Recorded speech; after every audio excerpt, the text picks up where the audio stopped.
To English aroma. तो चलिए, हमारे साथ जुड़ने के लिए आप सबका बहुत बहुत स्वागत है। हम अपने सेशन को स्टार्ट करते हैं एक सुंदर सी मोटिवेशनल लाइन के साथ। आज का हमारा मोटिवेशनल लाइन एरिस्टोटल साहब का दिया गया लाइन है बच्चों। तो चलिए, वो कहते हैं, the roots of education are bitter but the fruit is sweet. बच्चों कहते हैं कि शिक्षा की जो जड़ें हैं वो कड़वी होती है, लेकिन उसका जो फल होता है वो बहुत ही मीठा होता है। हालांकि आज हमें शिक्षा ग्रहण करने में बहुत सारी कठिनाइयों का सामना करना पड़ता है, बहुत सारी परेशानियां आती हैं हमारे सामने, लेकिन यदि हम इन सारी परेशानियों से लड़ते हुए शिक्षा ग्रहण कर लेते हैं तो आने वाले समय में इसका जो फल होगा ना बच्चों, वो बहुत ही स्वादिष्ट, बहुत ही मीठा होता है। ठीक है, तो इसी लाइन के साथ हम अपने सेशन में आगे बढ़ते हैं और आज के सेशन को स्टार्ट करते हैं। के सेशन में हमने क्लास लेसन 2 यानी स्लीप को कंप्लीट कर लिया है। ठीक है, और आज हमें इसका क्वेश्चन आंसर करना है। तो चलिए हम अपने फर्स्ट क्वेश्चन पे चलते हैं। कहता है, for how long does an average adult sleep. जो एवरेज एडल्ट स्लीप है बच्चों, वो कितने समय का होता है, ये पूछता है कि कितने घंटे का एवरेज एडल्ट स्लीप होता है। तो हम इस चैप्टर में पढ़ चुके हैं कि एवरेज एडल्ट स्लीप जो है 7 आवर्स एंड 20 मिनट्स का होता है। तो आंसर क्या कर देंगे, 7 hours and 20 minutes is an average adult sleep. ठीक है बच्चों, 7 घंटे 20 मिनट जो होता है एवरेज एडल्ट स्लीप होता है।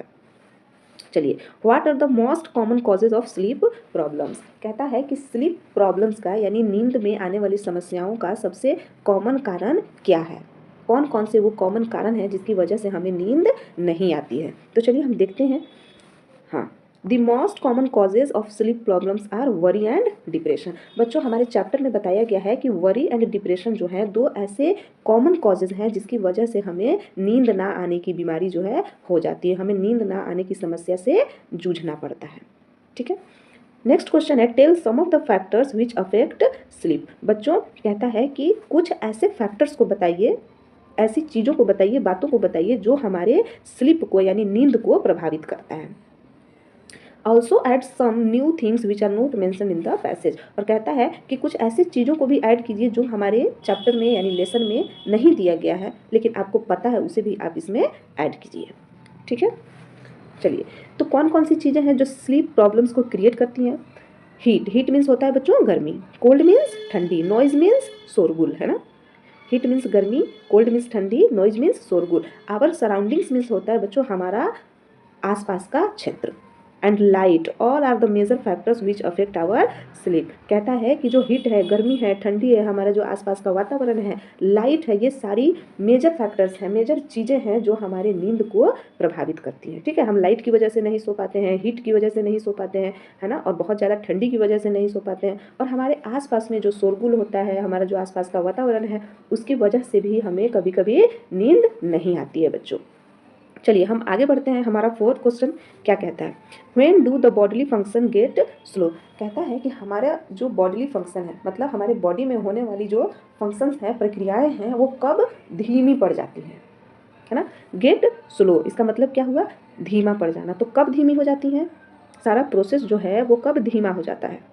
तो चलिए, व्हेन वी स्लीप, जब हम सोते हैं, आवर टेम्परेचर फॉल्स, हमारे जो बॉडी का टेम्परेचर है, तापमान है बच्चों, टेम्परेचर का मतलब होता है तापमान, वो क्या हो जाता है, कम हो जाता है। फॉल्स मीन्स गिर जाता है, तापमान गिर जाता है, कहने का मतलब तापमान कम हो जाता है। And our bodily functions get slow, और हमारे बॉडी में होने वाली जो भी फंक्शन है वो धीमा पड़ जाता है। ठीक है, तो कब होता है, जब हम सोते हैं। चलिए हम आगे बढ़ते हैं। On the basis of reading the lesson, try to complete the table by giving the 5 stages in one sleep cycle and 2 alternating phases। इसका इस चैप्टर को बेस मानकर, इस चैप्टर में हमने जो पढ़ा है उसे बेस मानकर try to complete the table, इस टेबल को कंप्लीट करने की कोशिश करना है by the giving 5 stages in one sleep cycle. One sleep cycle में जो 5 स्टेजेस होते हैं, उन 5 स्टेजेस में क्या क्या होता है, ठीक है, उसी को फिल करके इस टेबल को कंप्लीट करना है। तो चलिए हम टेबल को कंप्लीट करते हैं, कोशिश करते हैं कंप्लीट करने की। तो बच्चों आप बताइए कि note in a deep sleep, किस फेज में note in a deep sleep होता है। जब भी हम एक स्लीप साइकिल पूरा करते हैं तो उसमें 5 फेज होते हैं, तो किस फेज में, किस स्टेज में हमने ये पढ़ा है कि note in a deep sleep, मतलब हम गहरी नींद में नहीं होते हैं। तो किस स्टेज में बच्चों, स्टेज 1 एंड स्टेज 2। तो हम क्या लिखेंगे, यहाँ पे हम लिख देंगे स्टेज चलिए यहाँ पे हम लिख देंगे स्टेज 1, है ना, स्टेज 1 एंड 2। स्टेज 1 एंड 2 में क्या होता है, हम डीप स्लीप में नहीं होते हैं, ठीक है। तो आप यहाँ पे लिख लीजिएगा स्टेज 1 एंड 2। यहाँ पे आप लिखेंगे 1 एंड 2। कौन सा स्टेज, तो स्टेज 1 एंड 2, ठीक है। आप साफ साफ लिख लीजिएगा बच्चों।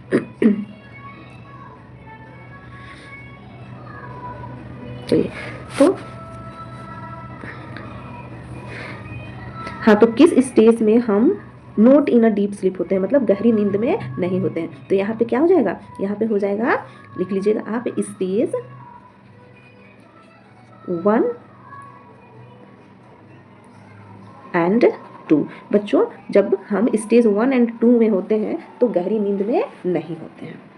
अब चलिए नेक्स्ट कहता है स्टेज 3 एंड 4। स्टेज 3 और 4 में क्या होता है बच्चों, तो स्टेज 3 और 4 में हम डीप स्लीप में चले जाते हैं, ठीक है। तो यहाँ पे आपको लिखना है डीप स्लीप, मतलब गहरी नींद में चले जाते हैं, ठीक है।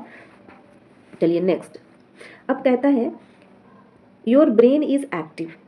अब बताइए किस स्टेज में हमारा ब्रेन जो है एक्टिव होता है, और क्या होता है, हमारा ब्रेन किस स्टेज में एक्टिव होता है, तो स्टेज 5 में होता है। तो हम यहाँ पे क्या फिल कर देंगे, यहाँ पे आपको फिल करना है स्टेज 5। स्टेज 5 में योर ब्रेन इज एक्टिव, आपका जो ब्रेन है वो एक्टिव होता है और आप सपने देखते हैं, एंड यू ड्रीम। इसमें आपको क्या फिल करना है, ड्रीम, ठीक है। स्टेज 5 में हमारा ब्रेन एक्टिव होता है और हम सपने देखते हैं। चलिए आगे दिया हुआ है फेज 1। फेज 1 में क्या होता है, तो फेज 1 में हमने पढ़ा है इन्वॉल्व्स नो ड्रीमिंग, इसमें कोई सपना नहीं आता है फेज 1 में। तो इसमें आपको क्या फिल करना है, इसमें आपको फिल करना है नो ड्रीमिंग, ठीक है। नो ड्रीमिंग मतलब हम इसमें सपने नहीं देखते हैं, नो ड्रीम। और फेज 2 में क्या होता है बच्चों, फेज 2 में होता है ड्रीम, इन्वॉल्व्स ड्रीम। तो इसमें हम क्या लिख देंगे, ड्रीम, मतलब हम सपने देखते हैं, ठीक है। तो आपको चलो फिर से रिवीजन करवा देते हैं। Note in a deep sleep कब होता है, स्टेज 1 एंड 2 में। इसमें आप 1 एंड 2 लिख दीजिएगा। Note in a deep sleep 3 4 में क्या होता है, डीप स्लीप में होते हैं, यहाँ पे आपको डीप स्लीप लिखना है, ठीक है। हमारा ब्रेन एक्टिव कब होता है, तो स्टेज 5 में, यहाँ आपको 5 लिखना है।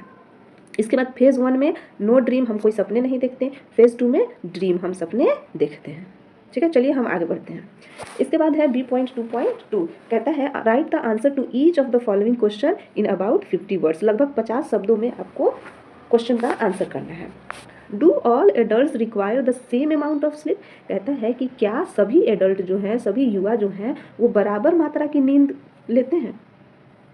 Find out how much sleep people at different age group require, कहता है कि पता लगाइए कि अलग अलग एज ग्रुप के जो लोग हैं वो कितनी कितनी नींद लेते हैं, कितने घंटे की जो नींद है उनको ज़रूरत होती है।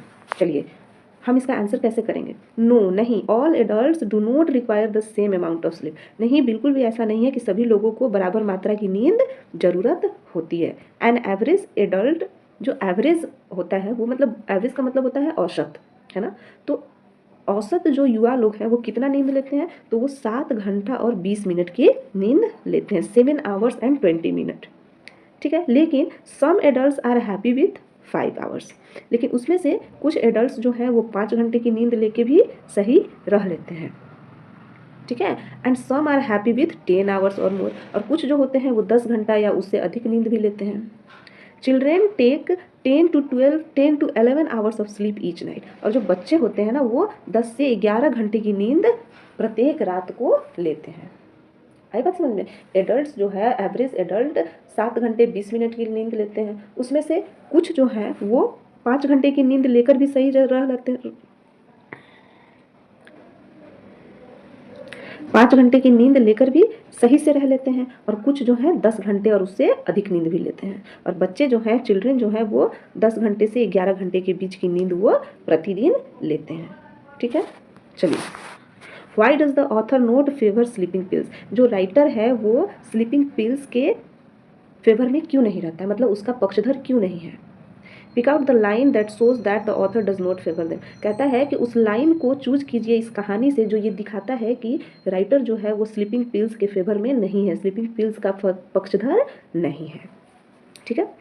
चलिए, अकॉर्डिंग टू द ऑथर, इस कहानी के लेखक के according sleeping pills do not cure insomnia. जो स्लीपिंग पिल्स है, जो दवाएं हम लेते हैं, है ना, वो इस बीमारी को ठीक नहीं करती है। इंसोम्निया एक बीमारी है जिसमें हमें नींद नहीं आती है, ठीक है बच्चों। तो इस बीमारी को ये दवाएं ठीक नहीं करती हैं। Author does not favour them, author जो है इसका पक्षधर नहीं है। ऑथर मतलब राइटर, लेखक, ठीक है। तो जो लेखक है वो इसके पक्ष में नहीं है, बिकॉज क्योंकि ही टेल्स दैट, ये हमें कहते हैं we should avoid taking sleeping pills, हमें इन दवाइयों को लेने से बचना चाहिए, हमें दवाएं नहीं लेना चाहिए। It is much better to identify the problem and remove it. सबसे अच्छा ये होता है कि हमें इस समस्या का कारण जानना चाहिए, ठीक है, और इसका कारण जानने के बाद इसे ठीक करने की कोशिश करनी चाहिए, ठीक है। ये दवा लेने से हमारी जो बीमारी है वो ठीक नहीं होती है, बल्कि इसका कारण जानकर उस कारण को ख़त्म करने की कोशिश करनी चाहिए, ठीक है। चलिए, हमारा नेक्स्ट क्वेश्चन है, have you ever felt sleep problems in your life. क्या आपने अपने जीवन में कभी भी इस नींद की समस्या से पीड़ित हुए हैं? क्या आपको कभी ऐसा महसूस हुआ है कि आपको नींद ना आने की समस्या है? Discuss in pairs and write down the possible causes of sleep problems. कहता है कि आप इसके बारे में डिस्कस कीजिए और स्लीप प्रॉब्लम्स की जो मेन कॉजेज हैं, है ना, उनको आप बताइए। तो चलिए, आप बताइए, क्या आपको कभी ऐसी समस्या से पीड़ित होना पड़ा है? यस, हाँ, I have felt sleep problems at the time of examination. तो हम इसका आंसर कैसे करेंगे कि हाँ, हमने ये जो नींद की समस्या है उसे फेस किया है, उसे महसूस किया है। कब किया है? तो at the time of examination, जब हमारे पास एग्ज़ाम का समय आ जाता है ना बच्चों, तो हमें बहुत टेंशन हो जाती है और हम एग्ज़ाम के प्रेशर में अच्छे से सो नहीं पाते हैं, ठीक है। आवर सराउंडिंग्स मतलब हमारा जो वातावरण है, आसपास का क्षेत्र है। फिजिकल इश्यूज, फिजिकल मीन्स हमारे बॉडी में, शरीर में कोई कहीं पे चोट आ गई हो, कहीं पे पेन हो रहा हो, है ना, ये सब चीज़ें। एंड मेनी मोर, और बहुत सारी चीज़ें can be the possible causes of sleep problems. ये सारी चीज़ें जो हैं वो स्लीप प्रॉब्लम्स का कारण हो सकती हैं, ठीक है। चलिए, next, what are the consequences of regularly missing sleep for long period of time. कहता है कि लंबे समय तक नींद ना पूरा करने का परिणाम क्या होता है। कॉन्सिक्वेंसेज का मतलब होता है बच्चों रिजल्ट, परिणाम, ठीक है, इसका मतलब होता है परिणाम। तो कहता है कि लंबे समय तक नींद ना पूरा करने के परिणाम क्या हो सकते हैं। चलिए, the consequences of regularly missing sleep for long period of time are. कहता है कि लंबे समय तक नींद नहीं पूरा होने के जो परिणाम है ना, वो ये सारे हो सकते हैं। कौन कौन हो सकते हैं? We start behave strangely. Strangely का मतलब होता है बच्चों अजीबो गरीब, मतलब नॉर्मल बिहेव ना करना, ठीक है। तो हम कैसा व्यवहार करने लगते हैं? स्ट्रेंज व्यवहार करने लगते हैं।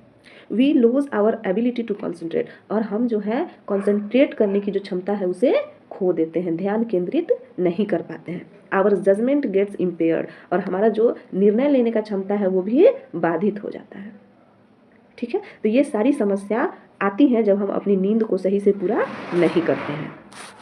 चलिए, तो बच्चों फॉलोइंग सेंटेंसेस केयरफुली, नीचे जो सारे सेंटेंस दिए गए हैं उनको आपको पढ़ना है और समझना है। कहता है the elderly need less sleep, जो बुजुर्ग लोग होते हैं उन्हें कम नींद की जरूरत होती है। When we sleep the bodily function slow down, जब हम सोते हैं तो हमारे बॉडी का जो फंक्शन है वो स्लो हो जाता है, धीमा हो जाता है। You soon begin to behave strangely, आप जल्द ही बहुत अजीबो गरीब व्यवहार करना शुरू कर देते हैं।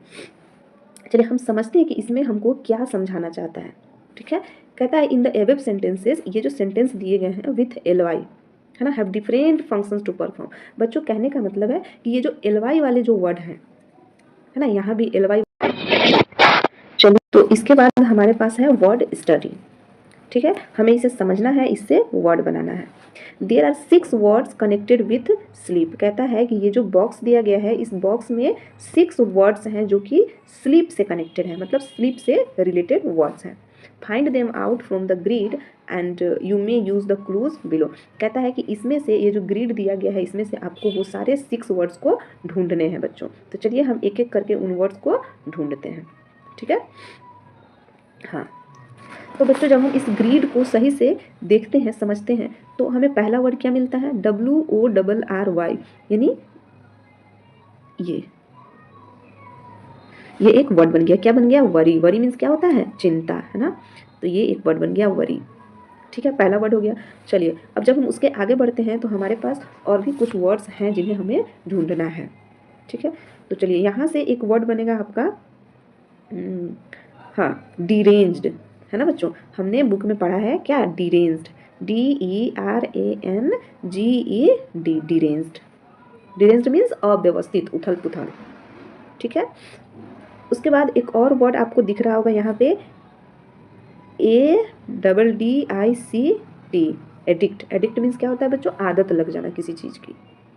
ठीक है, हाँ चलिए उसके बाद एक और वर्ड है इम्पेयर्ड। इम्पेयर्ड का मतलब,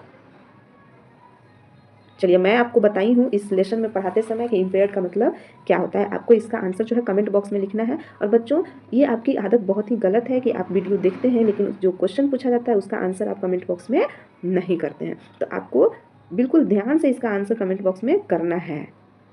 चलिए कितने वर्ड हो गए, 1 2 3 4, 4 वर्ड हो गए। इसके बाद और भी वर्ड आपको ढूंढने हैं। चलिए यहाँ से हम जब चलते हैं, ELDERLY, क्या हो गया, एल्डरली, है ना, एल्डरली भी एक वर्ड बन गया। ठीक है, अब एक वर्ड और भी छूट रहा है बच्चों जो आप ढूंढ सकते हैं, क्या होगा, चलिए अब जल्दी जल्दी से ढूंढिए। एक और वर्ड है इसमें, वो है, हाँ देखिए, CYCLE, साइकिल, है ना, इसमें पढ़ना था हमें साइकिल, स्लिप साइकिल। तो चलिए हमारे पास टोटल 6 वर्ड रेडी हो गए। आप इन वर्ड्स को लिख लीजिएगा और इनका मीनिंग याद कर लीजिएगा। वाला वर्ड है एल्डरली, यहाँ पे है बॉडीली एंड यहाँ पे है स्ट्रेंजली। इनका जो स्थान है हर एक सेंटेंस में अलग अलग है, इनका वर्क अलग अलग है। कहने का मतलब कि यहाँ पे जो एल्डरली है, हमारे फर्स्ट सेंटेंस में जो एल्डरली है ना, वो क्या काम करता है, तो वो यहाँ पे नाउन का काम कर रहा है। ठीक है, the elderly need less sleep, ये क्या है, नाउन है। तो हमें ये जानना है कि एलवाई वाला नाउन भी हो सकता है, यहाँ पे ये नाउन का काम कर रहा है। और जब हम दूसरे सेंटेंस में चलते हैं तो कहता है बॉडीली फंक्शन स्लो डाउन। तो ये जो फंक्शन है ना, फंक्शन नाउन है और ये नाउन के बारे में बता रहा है कि किसका फंक्शन, तो बॉडीली फंक्शन। तो यहाँ पे बॉडीली जो है एडजेक्टिव का काम कर रहा है। ठीक है, और जब हम नेक्स्ट सेंटेंस में चलते हैं, you soon begin to behave strangely, ये किसके बारे में बात कर रहा है, कौन स्ट्रेंजली होता है, बिहेव स्ट्रेंजली, है ना। तो बिहेव हमारा वर्ब है और वर्ब के बारे में बात कर रहा है, वर्ब को क्वालिफाई कर रहा है, तो ये क्या हो जाएगा, एडवर्ब हो जाएगा। ठीक है बच्चों, चलिए मैं क्लियरली आपको लिख देती हूँ। तो यहाँ पे जो एल्डरली है, ये एल्डरली नाउन का काम करता है। ठीक है, आप यहाँ लिख लीजिएगा नाउन, NOUN, नाउन। और बॉडीली जो है ये एडजेक्टिव है, क्या है, एडजेक्टिव, एडजेक्टिव। ठीक है, और स्ट्रेंजली जो है वो क्या है, तो स्ट्रेंजली है यहाँ पे एडवर्ब। ठीक है, तो आपको कंफ्यूज नहीं होना है कि एलवाई वाले जो भी वर्ड होते हैं हमेशा एडवर्ब होते हैं, ऐसा नहीं है। वो कभी कभी नाउन भी हो सकते हैं, एडजेक्टिव भी हो सकते हैं और एडवर्ब भी हो सकते हैं। ठीक है, अब चलिए हम आगे बढ़ते हैं। हाँ, अब कहता है कि try to find out what different functions the LY words perform in the sentence. कहता है कि ये जो सेंटेंस दिया गया है ना, इस सेंटेंस में आपको एलवाई वाले वर्ड्स को आइडेंटिफाई करना है कि वो क्या काम कर रहा है, नाउन है कि एडजेक्टिव है कि एडवर्ब है। तो कहता है द स्टर्ली विंड्स ब्रिंग रेन। बच्चों ये जो स्टर्ली है इस विंड्स के बारे में बता रहा है। विंड्स हवा नाउन है, तो नाउन को क्वालिफाई कर रहा है, तो जो नाउन को क्वालिफाई करता है वो क्या होता है, एडजेक्टिव होता है बच्चों। तो स्टर्ली क्या हो जाएगा, स्टर्ली हमारा एडजेक्टिव हो जाएगा। ठीक है, ये क्या है, एडजेक्टिव। ही विजिट्स अस रेयरली नाउ अ डेज। रेयरली, रेयरली का मतलब होता है बच्चों कभी कभार। वह इन दिनों कभी कभार आता है ना, हमारे पास कभी कभार आता है। तो कभी कभार आता है मतलब ये विजिट को क्वालिफाई कर रहा है। ठीक है, विजिट हमारा वर्ब है, तो जो वर्ब को क्वालिफाई करता है वो क्या होता है, एडवर्ब होता है। चलिए नेक्स्ट है the lion was vastly amused. The lion was amused, lion बहुत खुश था, है ना। तो ये खुश यानी अम्यूज को क्वालिफाई कर रहा है वास्टली। हम कह सकते हैं लॉयन खुश था, लेकिन इसमें कह रहा है लॉयन बहुत खुश था। तो किसके बारे में बता रहा है वास्टली, वास्टली बता रहा है अम्यूज के बारे में कि खुश कितना था, बहुत खुश था। तो वास्टली क्या हो जाएगा हमारा एडवर्ब। अम्यूज वर्ब है तो वर्ब को क्वालिफाई करने वाला एडवर्ब होता है। चलिए, this restaurant provides us honest homely meal. This restaurant provides us homely meals. कहता है कि ये जो रेस्टोरेंट है ना वो घर जैसा खाना देता है। कैसा खाना देता है? घर जैसा खाना। तो मील, मील क्या हो गया? नाउन हो गया, और नाउन को जो क्वालिफाई करता है वो क्या हो जाता है? एडजेक्टिव हो जाता है। तो ये क्या हो जाएगा? एडजेक्टिव हो जाएगा। होमली हमारा एडजेक्टिव है। चलिए, हाँ, आगे है हिज मंथली सैलरी, है ना। सैलरी नाउन है, सैलरी क्या है? नाउन है, और नाउन को जो क्वालिफाई करता है वो क्या होता है? एडजेक्टिव होता है। तो यहाँ पे मंथली क्या हो जाएगा? एडजेक्टिव हो जाएगा। चलिए, next, the student has solved this sum correctly. जो स्टूडेंट्स है उसने सॉल्व किया है, करेक्टली सॉल्व किया है। तो करेक्टली किसको क्वालिफाई कर रहा है? सॉल्व को। सॉल्व हमारा वर्ब है, तो करेक्टली क्या हो जाएगा? वर्ब को क्वालिफाई करने वाले क्या होते हैं? एडवर्ब होते हैं। ठीक है। नेक्स्ट है द चिल्ड्रेन डांस्ड हैप्पीली। बच्चे जो है बहुत खुशी से डांस किए। ठीक है, क्या किए? खुशी से डांस किए, यानी डांस हमारा वर्ब है, वर्ब को क्वालिफाई कर रहा है, तो ये क्या हो जाएगा? एडवर्ब हो जाएगा।